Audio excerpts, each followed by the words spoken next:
नमस्कार, आप देख रहे हैं न्यूज 18। बजने वाले हैं 9 और बड़ी खबरों के साथ हाजिर हूं मैं आपके साथ लक्ष्मी। बड़ी खबर साउथ कश्मीर के अनंतनाग से है। लोकसभा चुनाव से ठीक पहले आतंकियों ने बिहार के राजा शाह की गोली मारकर हत्या कर दी है। राजा शाह बांका के नवादा बाजार के रहने वाले थे। आतंकियों ने राजा शाह के पेट और गर्दन में गोली मारी है, जिसके बाद उन्हें अस्पताल में भर्ती कराया गया है। इलाज के दौरान राजा शाह ने दम तोड़ दिया और इस घटना को लेकर पूर्व सीएम महबूबा मुफ्ती, गुलाम नबी आजाद समेत कई नेताओं ने दुख जताया है और इसकी निंदा भी की है। और बताया जा रहा है कि लोकसभा चुनाव से ठीक पहले माहौल बिगाड़ने की नीयत से आतंकियों ने हमला किया है और यह टारगेट किलिंग का मामला साउथ कश्मीर के अनंतनाग से सामने आई है। बिहार के राजा शाह की गोली मारकर हत्या कर दी गई है। बांका के नवादा बाजार के रहने वाले थे राजा। तो तकरीबन तीसरा साल है मेरे पास डेरे पर। वो यही उसके 3 बच्चे और बेवी और ये राजू, ये डेयरी काम करता था। दिन में रात दिन वो बना के रखता था, रात को सुबह जाता था, इधर भी बैठता था उधर भी बैठता था सड़क पर अपना पेट पाल। जबलीपुरा अनंतनाग के इस मकाम पे कल शाम जो है मुसल्लह मिलिटेंटों ने राजू शाह वल्द शंकर शाह साकिन बिहार को गोली मार दी और ये वही मकाम है। ये आप अभी भी देख सकते हैं, ब्लड स्टेन्स अभी मौजूद हैं। यहाँ पे गोली मारकर उसे पहले जख्मी कर दिया गया। हालांकि उसे जो है फौरी तौर पे मकामी अस्पताल में जो है वो शिफ्ट किया गया, लेकिन वहाँ जख्मों की ताब न लाकर जो है वो दम तोड़ बैठा। इस पूरे इलाके को जो है कल शाम ही सिक्योरिटी फोर्सेज ने मुहासरे में लिया और घर घर तलाशी कार्रवाई शुरू कर दी। हालांकि इलेक्शंस जो हैं वो दर पे हैं और आज नॉमिनेशन पेपर्स भी फाइल किए जाने हैं और इलेक्शंस के चलते इस तरह का वाकया जो है वो पेश आता है, जो कि सिक्योरिटी फोर्सेस के लिए एक बहुत बड़ा चैलेंज जो है वो बन रहा है। और ये वही मकान है, ये आप देख सकते हैं, ये वही रेडा है जिसपे दिन भर जो है ये जो राजू शाह है ये अपना काम करता था। दिन का गुजारा जो है वो इसी रेड़े पे होता था और कल शाम जो है मुसल्लह मिलिटेंटों ने यहाँ इस जबलीपुरा इलाके में हमको छोड़ा है। ये पूरा इलाका जो है ये काफ़ी खौफ हिरास में डूबा हुआ है, लेकिन सिक्योरिटी फोर्सेस जो हैं वो ताक़ुब कर रही है। जो मुलव्विस मिलिटेंट है इस हमले में उनको जो है किफर के दार तक पहुँचाने की जो है सिक्योरिटी फोर्सेस कोशिश कर रही है। ज़हूर रिजवी, न्यूज़ 18 नेटवर्क, जबलीपुरा।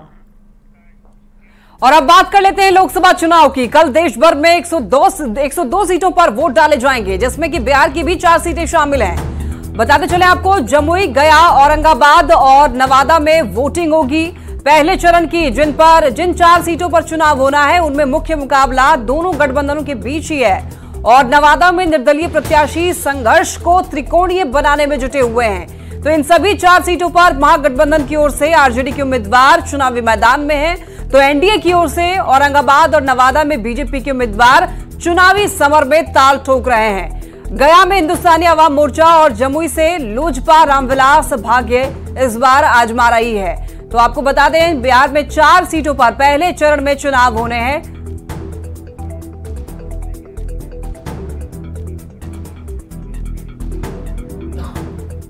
और जमुई लोकसभा सीट को लेकर आपको बताते हैं यहां पर किन के बीच मुकाबला होने जा रहा है। इस बार ग्राफिक्स के जरिए आपको समझाते हैं। देखिए, यहां पर अरुण भारती जो कि एलजेपीआर प्रत्याशी हैं, इनका मुकाबला होगा आरजेडी के अर्चना रविदास से। इन दोनों का सीधा मुकाबला देखने को मिलेगा इस बार के चुनावी मैदान में। और अब बात करते हैं गया की। जीतन राम मांझी जो कि हम के प्रत्याशी हैं और इनका मुकाबला किससे होगा? आरजेडी के कुमार सर्वजीत से। इनका भी सीधा मुकाबला इस बार देखने को मिलेगा 19 तारीख को पहले चरण के चुनाव के दौरान। और अब बात कर लेते हैं औरंगाबाद की। और औरंगाबाद में देखिए, सुशील सिंह है जो कि बीजेपी के प्रत्याशी हैं। इनका मुकाबला होगा अभय कुशवाहा से जो कि आरजेडी के प्रत्याशी हैं। यानी कि एनडीए और इंडिया गठबंधन का सीधा मुकाबला यहां पर देखने को मिलेगा। और अब बात कर लेते हैं नवादा सीट को लेकर।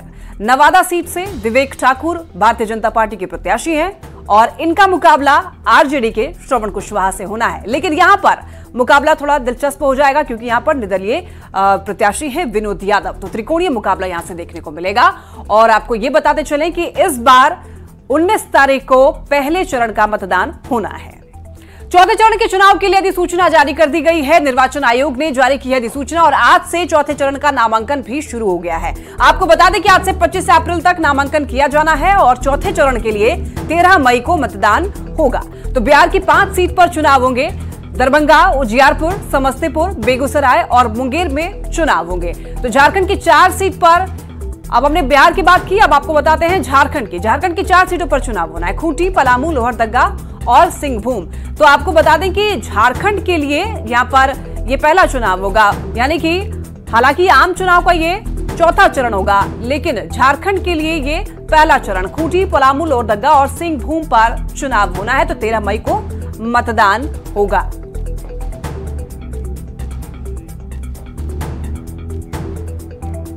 नवादा में लोकसभा चुनाव की सभी तैयारियां पूरी कर ली गई है। नवादा डीएम ने लोगों से 19 अप्रैल को वोट करने की अपील की है। वहीं एसपी ने जानकारी देते हुए बताया है कि लोकसभा चुनाव को लेकर सुरक्षा के पूरे इंतजाम कर लिए गए हैं। सभी बूथों की जांच कर ली गई है और अफवाह फैलाने वालों पर कड़ी नजर रखी जाएगी। सर्वप्रथम मैं नवादा जिला के जितने भी हमारे वोटर्स हैं उनसे मैं अपील करना चाहूँगा। मैं पुनः रिपीट कर रहा हूँ, जैसे बूंद बूंद से सागर बनता है वैसे ही हर एक वोट से एक सशक्त, समृद्ध, जीवंत लोकतंत्र बनता है। हर एक वोट कीमती है। तो मेरा आप सब लोगों से अपील है कि 18 अप्रैल को कृपया आपके घर से बाहर निकलें, वोट करें और प्रजातंत्र एवं लोकतंत्र को और मजबूत करें। सभी से अपील है कि हम लोग पूरी तरह से शांति व्यवस्था के तहत मतदान कराने में सक्षम हैं। जनता से अपील है कि वो अफवाहों पर ध्यान नहीं दें। अगर अफवाह आते हैं तो उसका खंडन हम लोग तय समय करेंगे। आप लोगों से अपील है कि शांतिपूर्ण माहौल में बाहर निकलें और अपने मताधिकार का प्रयोग करें। लोकसभा चुनाव से पहले शेखपुरा के बॉर्डर पर चौकसी बढ़ा दी गई है। गाड़ियों की आवाजाही पर निगरानी की जा रही है। मजिस्ट्रेट और पुलिस को सतर्क कर दिया गया है। सिरारी थाना के पास जिला सीमा जांच चौकी का जायजा लिया है हमारे संवाददाता अजीत कुमार सिन्हा ने। 19 अप्रैल को प्रथम चरण का चुनाव होना है, जिस भी सीमा क्षेत्रों पर देख लीजिए चौकसी बरता जा रहा है। सभी वाहनों की जांच की जा रही है। पुलिस बल भी तैनात है, मजिस्ट्रेट की भी तैनाती की गई है। खासकर ये जो इलाका है वो सिरारी थाना क्षेत्र का है, जो लखीसराय सीमा क्षेत्र को टच करता है। दूसरा है कि पूरे ज़िले के अंदर जमुई, नवादा, पटना, नालंदा सभी जिला सीमा क्षेत्रों पर सुरक्षा की पुख्ता व्यवस्था किया गया है ताकि निष्पक्ष और निर्भीक चुनाव कराए जाने में कोई परेशानी नहीं हो। सभी तरह के वाहन को देखा जा रहा है, मोटरसाइकिल हो, 4 व्हीलर हो, और आने जाने वालों पर कड़ी से कड़ी निगरानी है। ये कब तक चलेगा जा रहा है? ये अब जिला प्रशासन का जब तक आदेश रहेगा तब तक उसका पालन करते रहेंगे। शेखपुरा जिला के सभी मतदाताओं से यह अपील करते हैं कि आप पूरी तरीके से भयमुक्त वातावरण में आप अपने मताधिकार का प्रयोग करें। कहीं भी किसी प्रकार की कोई समस्या नहीं है। वाहन बिना जांच के हुए जिला के अंदर ना प्रवेश कर रहा, ना जिला के अंदर बाहर जा रहा है। ये बिल्कुल पुख्ता व्यवस्था कही जा सकती है। अजीत कुमार सिन्हा, न्यूज़ 18 शेखपुरा। सुपौल सीट के लिए एनडीए से जेडीयू उम्मीदवार और सुपौल सांसद दिलेश्वर कामत ने अपना नॉमिनेशन किया। दिलेश्वर कामत दूसरी बार इस सीट से चुनाव लड़ रहे हैं। दिलेश्वर कामत ने यह कहा है कि हर बार की तरह इस बार भी विकास के मुद्दे पर ही चुनाव लड़ेंगे और जनता के बीच अपने कामों को बताएंगे।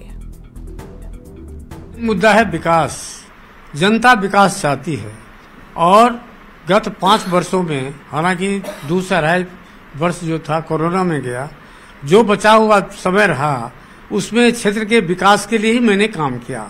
मेरी पहली प्राथमिकता थी रेलवे और मैं जनता को आश्वासन दिया था, उसको विश्वास दिलाया था जब आप मुझे चुन के भेजेंगे तो मेरी पहली प्राथमिकता रेलवे होगी और ऐसा मैंने किया।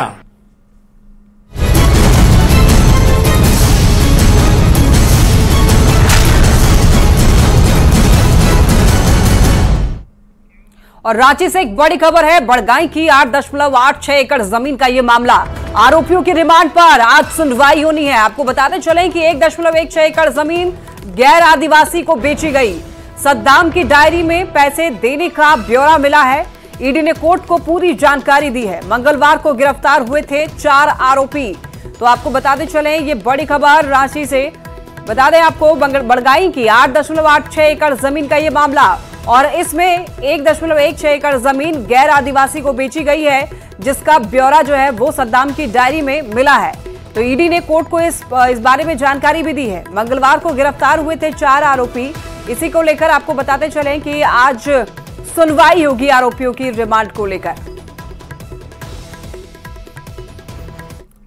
बोकारो में पिंडराजोरा थाना क्षेत्र की जाला गांव में पथराव और आगजनी के बाद तनाव का माहौल है। पूरे गांव में धारा 144 लगा दी गई है। यहां पर रामनवमी जुलूस निकालने की अनुमति को लेकर विवाद हुआ था। जुलूस निकालने वालों ने थाने में आवेदन दिया था, लेकिन इसके बाद भी जुलूस को लेकर लिखित अनुमति नहीं देने का पुलिस प्रशासन पर आरोप लग रहा है। 2 तस्वीरें टीवी स्क्रीन पर आपको दिखा रहे हैं। आप देख सकते हैं कि यहां पर धारा 144 लागू कर दी गई है। ये जब आपको बता दें कि तनाव का माहौल पथराव का होने के बाद की एक तस्वीर है और दूसरी तस्वीर आप देख सकते हैं। यहां पर पूरे गांव में पैनी नजर रखी जा रही है। जगह जगह पर पुलिस बलों की तैनाती कर दी गई है। ग्राउंड जीरो से अधिक जानकारी दे रहे हैं बोकारो संवाददाता मृत्युंजय कुमार। 50 प्रखंड स्थित पिंडाजोरा थाना क्षेत्र के जाला गांव में कल उस समय धार्मिक उन्माद फैल गया जब जो जुलूस है रामनवमी का वो इसी सड़क से होकर गुजर रही थी। आप देख सकते हैं कि उसके बाद से ही पूरे जो गांव में है वो एक धारा 144 लगा दिया गया है और पुलिस फोर्स की तैनाती कर दी गई है। मामला यह था कि गांव में जब भी हिंदू और मुस्लिम कोई भी त्यौहार मनाते हैं उससे पहले थाने में एक आवेदन देकर उसकी परमिशन लेते हैं, लेकिन थाने में आवेदन देने के बाद भी थाना प्रभारी के द्वारा कोई किसी तरह की लिखित इजाजत नहीं दी गई। और जब यह धार्मिक जुलूस पार हो रहा था तो यही वह जगह है, आप तस्वीरों में देख सकते हैं कि पहले 1 घंटे तक बहस हुई और परमिशन की मांग जो है वो दूसरे समुदाय के लोगों ने करना शुरू कर दिया। लेकिन जब परमिशन नहीं दिखाया गया उसके बाद से पूरी स्थिति बिगड़ी और पुलिस की मौजूदगी में पथराव शुरू हो गया। तो ऐसे में कह सकते हैं कि जिस प्रकार से प्रशासनिक विफलता यहां सामने आई है, हम कह सकते हैं कि अगर पुलिस संजीदा रहती, जिला प्रशासन संजीदा रहता तो इस तरह की घटना यहां नहीं होती। लेकिन आखिर बिना परमिशन के जुलूस कैसे निकल रहा था यह बड़ा सवाल है। लेकिन गांव की माने तो यह गांव जो है हिंदू और मुस्लिम का एक सद्भाव वाला भी गांव है और यहां लगातार कोई भी जुलूस निकलता है, चाहे वो हिंदू का हो चाहे मुसलमान का हो, सबसे पहले गांव में बैठक होती है, उसके बाद से यह जुलूस निकाला जाता है। लेकिन वर्तमान स्थिति में यह नहीं हुआ, जिसके कारण जो पूरा गांव है आज 144 के अंदर में सिमट कर रह गया है और लोग सब घरों के अंदर हैं। आप देख सकते हैं कि पुलिस प्रशासन की टीम किस प्रकार से लोगों को भी रोकने का काम कर रही है। ऐसे में हम कह सकते हैं कि अगर जिला प्रशासन के अधिकारी भले रात में बैठकों का दौर जारी रखे, लोगों से बातचीत की, लेकिन अगर संजीदा रहती, अगर इस पर ध्यान दिया जाता तो इतनी बड़ी घटना नहीं होती और बोकारो में इस तरह का जो माहौल एक बिगड़ने का एक जो मैसेज गया है वो कम से कम नहीं होता। अब देखना यह है कि पुलिस प्रशासन इस मामले को किस प्रकार से देखती है ताकि जो एक बार फिर से आपसी सौहार्द जो है लोगों का बना रहे। मृत्युंजय कुमार, न्यूज 18। सारण सीट से एनडीए प्रत्याशी राजीव प्रताप रूढ़ी का चुनावी जनसंपर्क अभियान लगातार जारी है। परसा में राजीव प्रताप रूढ़ी के रोड शो के दौरान बड़ी संख्या में महिलाओं के साथ जिला परिषद की पूर्व अध्यक्ष छोटी कुमारी ने चांदी का मुकुट पहनाकर उनका स्वागत किया। राजीव प्रताप रूढ़ी के रोड शो के दौरान कार्यकर्ताओं ने कई जगह उनका स्वागत किया। चांदी का मुकुट पहनाते हुए की ये तस्वीर आप देखिए।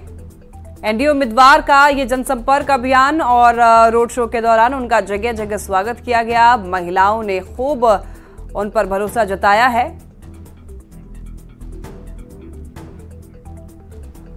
बिहार में तापमान 40 डिग्री के पार पहुंच गया है। मौसम विभाग ने 14 जिलों के लिए येलो अलर्ट जारी किया है और लोगों को सचेत रहने की चेतावनी दी है। मौके से ज्यादा जानकारी दे रही हैं संवाददाता विनीता मिश्रा। बिहार के कई जिलों में तापमान 40 डिग्री के पार पहुंच गया है। राजधानी पटना की अगर हम बात करें तो पटना में भी लोगों को गर्मी परेशान कर रही है। लगातार बढ़ती तेज धूप से लोग परेशान हैं और ऐसे में मौसम विभाग की तरफ से बिहार के 14 जिलों में येलो अलर्ट भी जारी किया गया है। यानी जिले में तेज हवाओं का प्रवाह रहेगा, जिसके मद्देनजर येलो अलर्ट जारी किया गया है, जिसमें पश्चिमी चंपारण, पूर्वी चंपारण, गोपालगंज, सिवान, बक्सर, कैमूर, रोहतास, औरंगाबाद, शेखपुरा, नवादा, मुंगेर, खगड़िया, जमुई और बांका शामिल है। इनमें 21 अप्रैल तक चेतावनी जारी की गई है।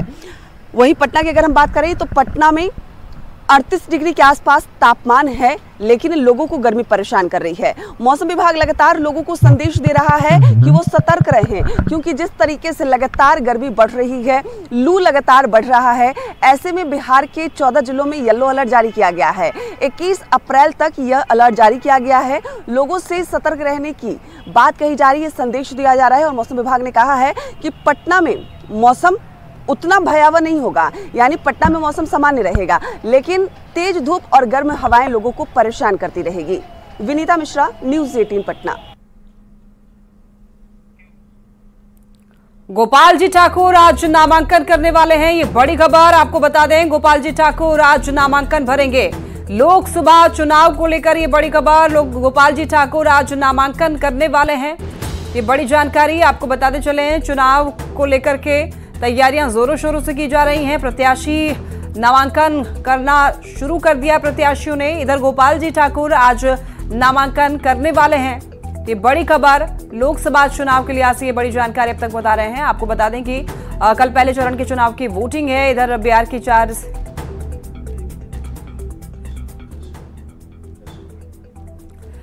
तो कल पहले चरण के चुनाव की वोटिंग होनी है। बिहार की 4 सीटों में नवादा सीट इस बार हॉट सीट बनी हुई है। नवादा में इस बार त्रिकोणीय मुकाबला है। बीजेपी के विवेक ठाकुर चुनावी मैदान में है, आरजेडी की तरफ से श्रवण कुशवाहा को उतारा गया है, और इन दोनों के अलावा निर्दलीय उम्मीदवार विनोद यादव भी मैदान में है। जान लीजिए कि नवादा सीट का चुनावी इतिहास क्या है और नवादा सीट पर कैसा है सियासी समीकरण। देखिए रिपोर्ट।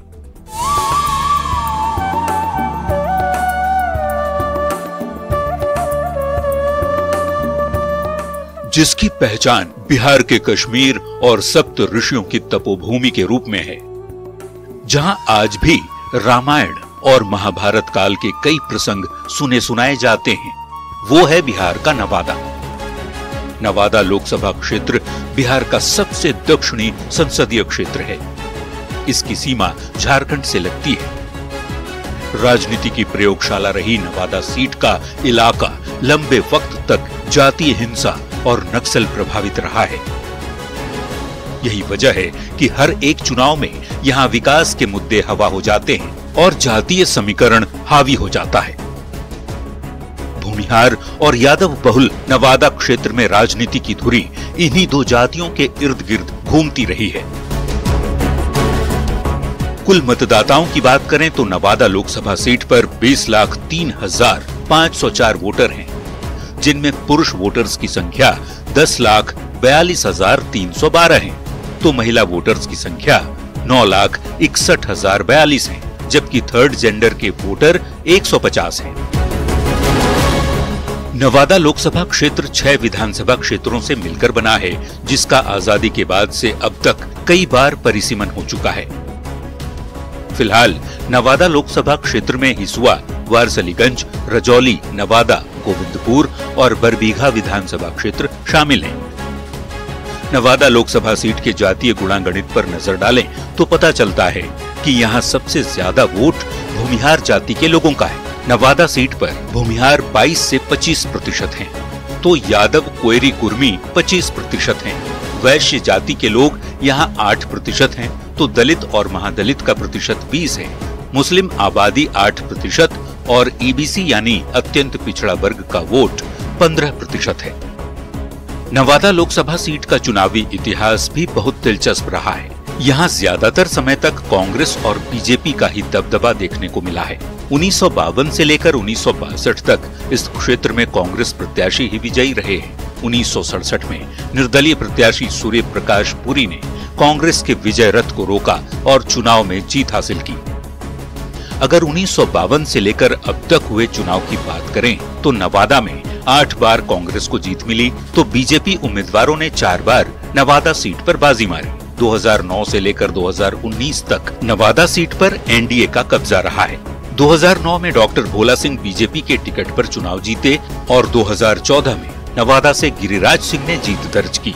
2019 के चुनाव में ये सीट लोक जनशक्ति पार्टी के खाते में चली गई, जहां से एलजेपी के चंदन सिंह सांसद बने। 2024 में एक बार फिर नवादा सीट बीजेपी के पास है। बीजेपी से विवेक ठाकुर मैदान में हैं, जिनका सीधा मुकाबला आरजेडी के श्रवण कुशवाहा से है।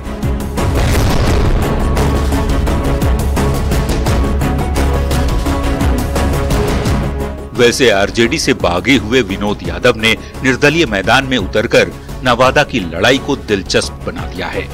Bureau report, news 18। और यहाँ रुकेंगे छोटे से ब्रेक के लिए। खबरें लगातार जारी है, आप देखते रहिए न्यूज़ 18।